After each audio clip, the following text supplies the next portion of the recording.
So I've been working my coffee game. Hmm. Now, if you have been to Australia before, you would know that this is the best coffee in the world. I don't just say that as a we all think we have the best things in the world. But I've been to Italy a couple of times, had a lot of coffee. Lots of different places around the world had a lot of coffee. But there's something about Australia, there's a coffee culture in Australia that is really, really serious. Uh, I won't say that. I was about to speak disparagingly about a part of the world that has terrible coffee, but I haven't been there for a few years. Anyway, what I've been doing with the coffee game, I was at Scott Helm's place last year and he had one of these needle distributors. So after you grind the coffee into the portafilter and it all comes out and it's not exactly even, sometimes there's little clumps. So the needle distributor just sort of spreads it out much more evenly, breaks up all the clumps. So I did that and then I got this called an OCD tool. This little gravity-based thing that sits on top and you spin it and then it evenly distributes the evenly distributed. Oh, this sounds like a double thing. Anyway, it evenly distributes across the top the coffee. And then I got a new spring-loaded tamper, so you always get the same amount of pressure on it. And this has come up so much better. Mm. And then, because I'm micro-optimizing all my time, the coffee machine I bought when I first moved back here to the Gold Coast 9 years ago, it's really one of the first things I bought, coffee machine and grinder. I was wasting multiple seconds every day holding the portafilter under the grinder, and you hold it there roughly in place. It's early, it's still a bit shaky. It's not poured quite properly. And I just wanted to get one where you hook the portafilter in. And then as I started researching more, I discovered you can get grinders these days that will automatically weigh the coffee. So instead of just having like a set period of time, but then depending on the grind size and depending on even the beans and the temperature and the humidity, different amount, it can weigh it really reliably down to 0.1 of a gram. So I got this new grinder. You just hook the portafilter in, press the button, and it weighs it, and you get exactly 20 grams of coffee every single time. So the only thing missing from my upped coffee game now is I'm waiting on a new machine. I want to get, I'll drop this in the chat. Have a look at this. It's not in Australia yet, and it's bugging me because it came out overseas, America, like a year ago or something. It's a Synesso ES1. Now, this is great because it's got TFT, and you can program it. And I'm sure it's going to tie into Home Assistant somewhere. Wow, why can't I see the... oh, that's why. Looking for the little... Here's my problem. Nothing to do with coffee. In my massive wall of screens, for some reason, the taskbar covers the bottom of the browser. So I'm looking at my browser window going, why can't I just paste something into the browser window, into the chat? Because the chat is sitting beneath the taskbar. Here it is. Here's the Synesso ES1. It looks beautiful. You can get it in different colors too. I'm really tempted to get a black one and then just like totally black out my whole coffee display because the new grinder is all black. G'day, Ken. John's open the coffee. Bouillard on breach forums. I will get to that. It's on the schedule. Somewhere along the schedule. We'll get to that. Let's start with the sponsor. Sponsor this week is Collide, my long-term sponsor who has probably been my most prevalent sponsor as well. Collide is an endpoint security solution for teams that want to meet SOC 2 compliance goals without sacrificing privacy. Learn more here. Collide has been up there on tryhard.com for many years now. Set compliance goals, employees, make them happy, make them happen. Also make them happy. That would also be good. An enforcement approach only enforces compliance limits when the IT team can achieve and drives employees to use personal devices. Instead of frustrating your employees, make them happy. Collide empowers them to help fix security issues, including ones that could not be solved with automation alone. It is a human challenge, security, and certainly a large part of it is a human challenge. I was doing a podcast yesterday, and someone was sort of saying, how are we going to fix phishing and everything? Do we just have to make people better? It's like, well, in part, like that's part of the challenge.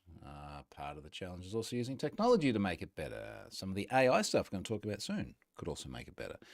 There's a shared responsibility, a little bit like preventing against credential stuffing attacks. It's a shared responsibility. Stop reusing your passwords, use multi-factor authentication. Also, if you're a web application that's allowing just gazillions of requests from threat actors without some way of controlling and limiting that, yeah, that's a different problem too. Okay, now,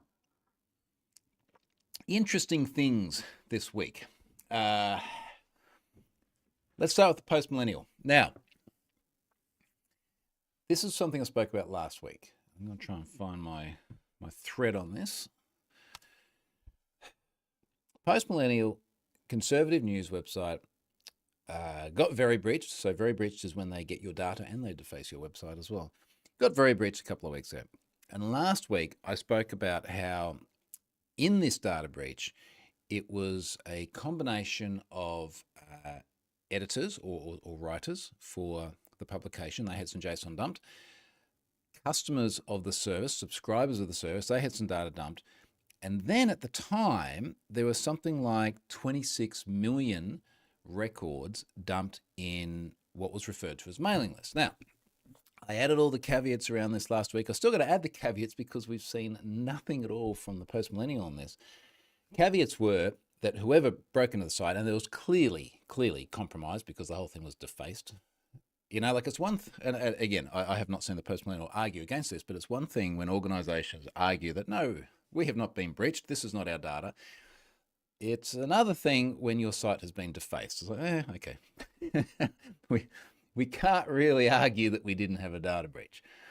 There is still the nuance of the individual involved saying that these were all the mailing lists of the post-millennial. There were thousands of different CSV files in that list. And last week I talked about things like Obama hates veterans.csv. You know, that was there. Is Brexit a good thing.csv?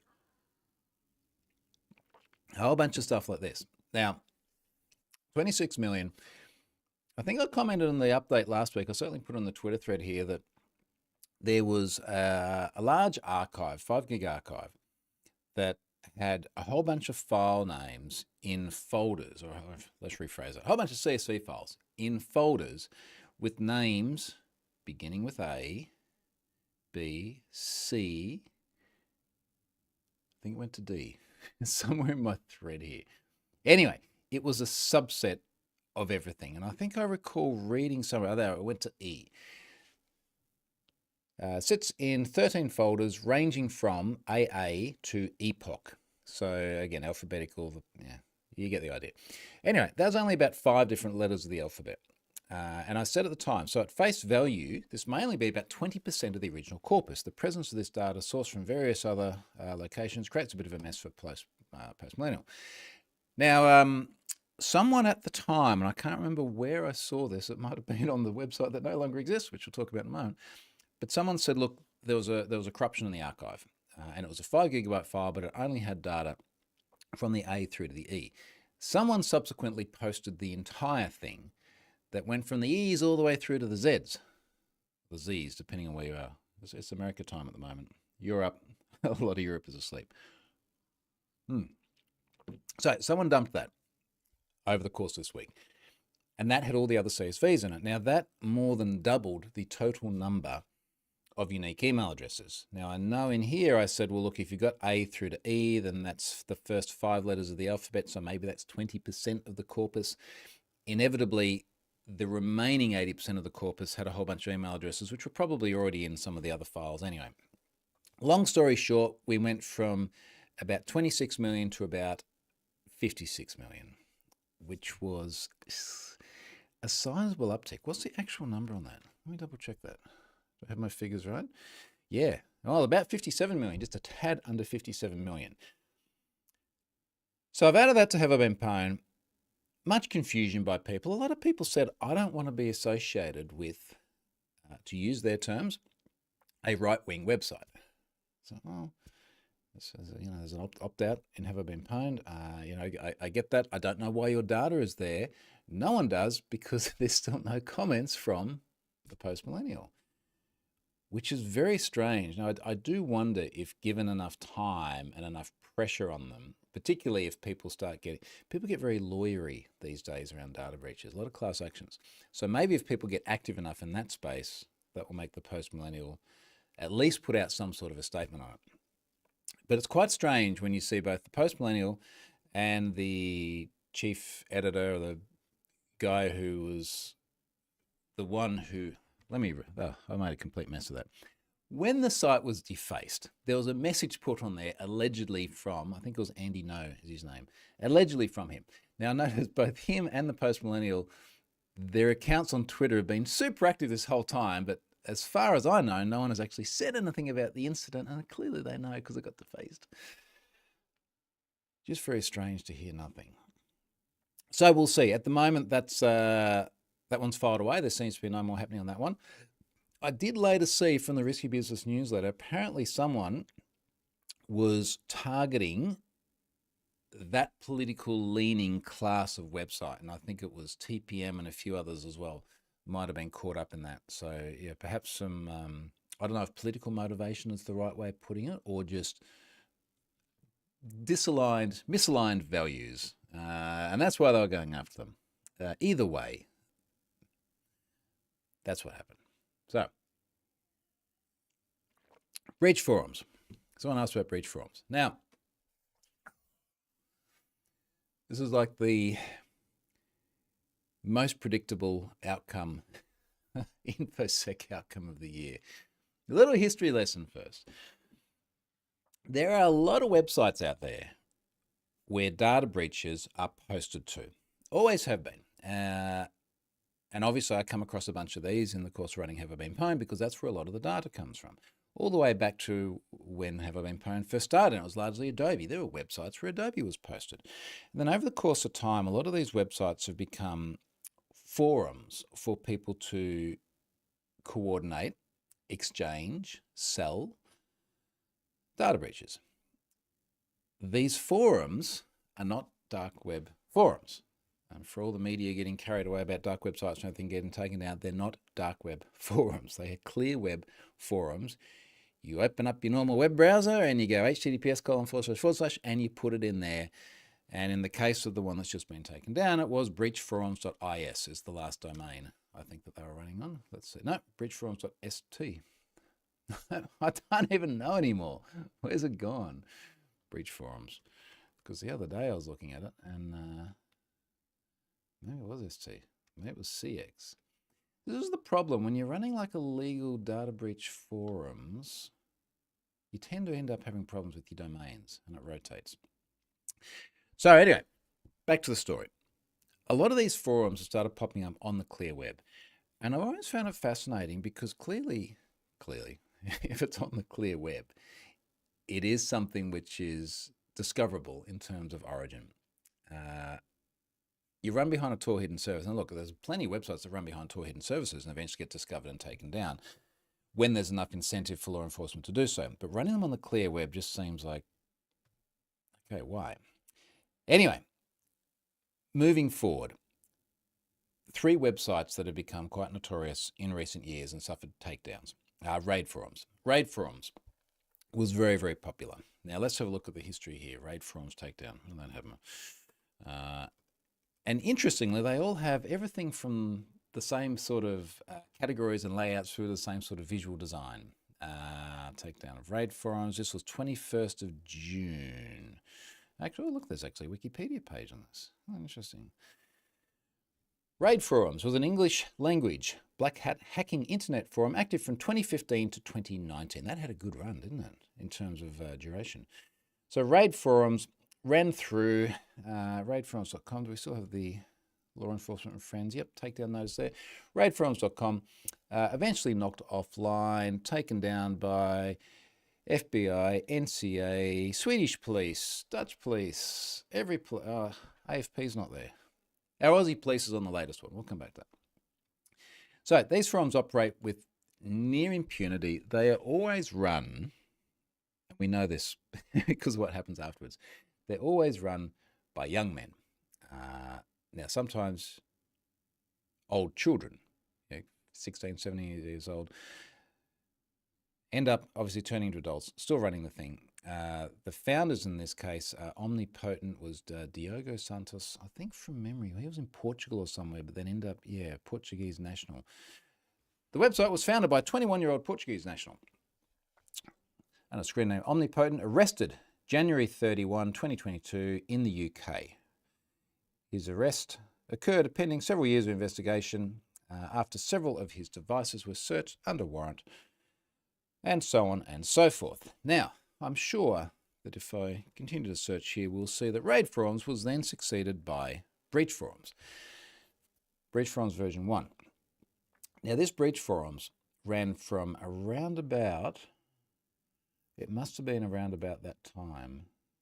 Where were we here? Breach Forums was an English black hat forum. The website acted as an alternative and successor to Raid Forums following its shutdown and seizure in 2022. It was 2022 Raid Forums got shut down. Okay. Like its predecessor, Breach Forums followed the discussion of various hacking topics and distributed data breaches, pornography, hacking tools, and various other services. On March 31, 2023, Breach Forums was shut down following the arrest of the forum's owner, Connor Brian Fitzpatrick. Now, I spoke a bunch about this at the time. This was Pom Pom Purin, was the guy's handle. This was someone who, again, young man, ran this service with seeming impunity. This was the one where the FBI affidavit, part of the affidavit was Pom Pom Purin. I think he was actually talking to Omnipotent, the guy who ran Raid Forums before that, and saying, I think it was the AI type data breach. I'm going off the top of my head now, so someone can correct me if I'm wrong. AI type data breach. And they were saying he got a copy of the AI type data breach and said, look, I don't think this is actually the correct thing, because I just searched this email address and it was like Connor Fitzpatrick, 89 or whatever it was, at gmail.com. I just searched this on Have I Been Pwned, and it comes back saying it's in the AI type data breach, but it's not in the data you just gave me. That's not my real email address. I'm just using that as an example. You're sort of going, mate, you have literally doxed yourself in the chat here. You have broken through what was meant to be your private identity. You've shared that publicly. Now,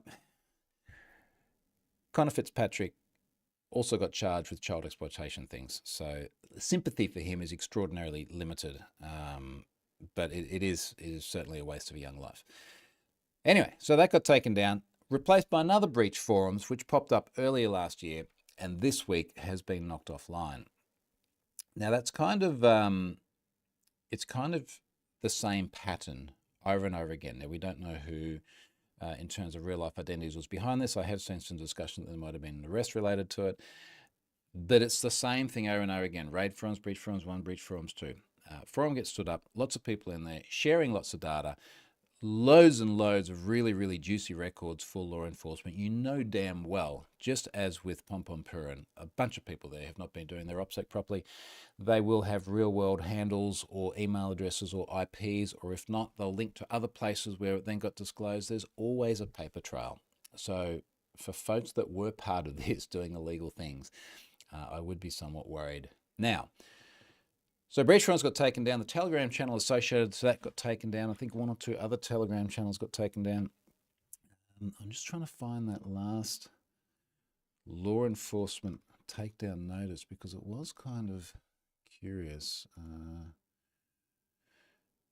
So this is curious. And I'm starting to honestly lose track because of the number of different domains these folks have run off. But now this website is saying site temporarily unavailable. Join our Telegram channel. So what's on the Telegram channel?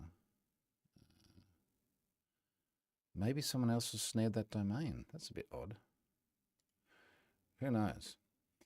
Part of I think what these takedowns do is they make everyone question who you can trust. Like, who can you trust in the data breach trading scene? Of course, when everyone's trying to be anonymous and when a bunch of them are committing illegal activity, and they're getting takedowns, it does somewhat erode your confidence in the whole ecosystem, doesn't it? So, curious. All right. There'll be another one. I don't know what, I think at the moment, if you're calling it anything like Breach Forums, you're the right. Well, actually, if you're standing up any sort of data breach trading forum, the writing is on the wall. We know exactly what is going to happen. It's just going to be a matter of time. I think given a little bit of time, we might see a bit more information about who was running these services as well. It will be more young men. Like it's every time, it's the same thing. Buyard, if you had any specific questions about any other views on that, let me know. But I just think that this is very predictable and very much business as usual in the data breach scene. All right, moving on.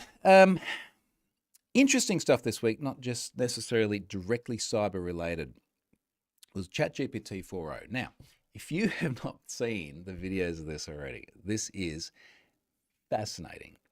And what I find so fascinating about it, many people have been commenting that the thing with AI is the massive rate of change.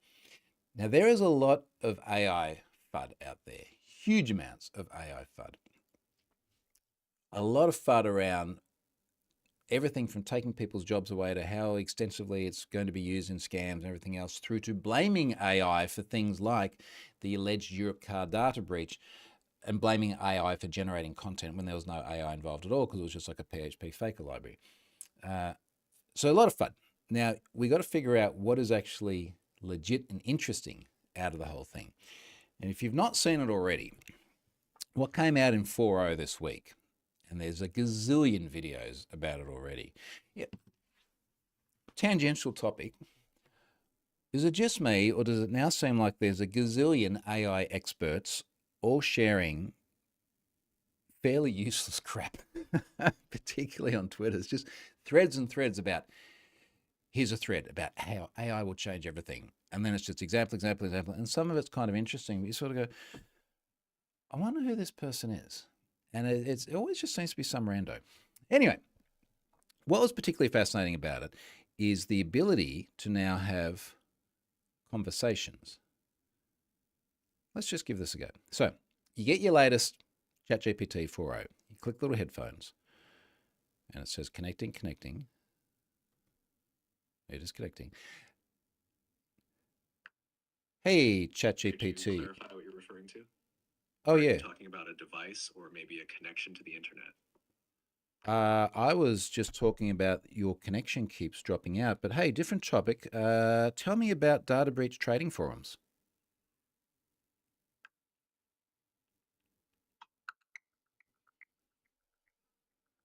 And the cool thing is, it's just DataBridge Trading Forums is a platform where users can discuss various aspects of trading, including strategies, tools, and market trends. It's part of a larger community-oriented website called DataBridge News. The forum allows users to share questions, tips, and updates related to trading, and also includes discussions on additional applications and projects the community is working on. Additionally, there are other notable forums for trading discussions, such as Forex Factory, which offers a range of topics from... Okay, that's interesting, but can you explain it to me in Norwegian? Databridge Trading Forums er en plattform hvor brukere kan diskutere ulike aspekter av trading, inkludert strategier, verktøy. All right. So anyway, it goes on and on. But what's kind of fascinating about it is the natural language, including the pauses and the ums from the AI. And when you sit there and start to have a conversation, it was fascinating. As I don't know, I think it was like Monday or something. We saw this launch, so our Tuesday, and I've shown Charlotte this, and within hours she sort of said, "Wow, using Google feels really, really old now." Like going and Googling stuff when you just tap the button and talk to it. This is amazing, and this is such early generation. And I'll tell you what, I really felt afterwards. It's like every time I use Siri now, it feels like absolute shit. It has felt like that, in fairness, for quite a while, but suddenly it feels so antiquated. So I'm really fascinated to see what Apple comes out with in their Worldwide Developer Conference, which is coming up very, very soon, and then when they launch the new device in September. But unless they can start to do some stuff that starts to feel even remotely comparable to what OpenAI is doing, I think it's going to be hard times for them. Now, again, I think we're all sort of figuring out, like, what can you actually do with this stuff which is useful and interesting and valuable over and above what we could do before. And again, there's a gazillion experts on Twitter at the moment. I'm not seeing a lot of actually useful stuff out of it, but who knows? We'll keep searching. If you find something useful, particularly as it relates to this industry, then please let me know. All right, folks, a little bit of a shorter one today. who knows next week? I don't know. I never know when I start these things. It was actually episode 400 today. That's probably of some significance. This is the 400th time I have sat down, usually in this office, but geez, over the course of many, many years now, from different corners of the world and hotels in different phases of life and different phases of frankly, sanity based on some of the things that happened there a few years ago. But yeah, this is 400 times, every single week for 400 times. So what'll I do for the 404th? Do I do a 404? Who knows? We'll find out next month. All right, folks, thanks for watching. I will catch you next week.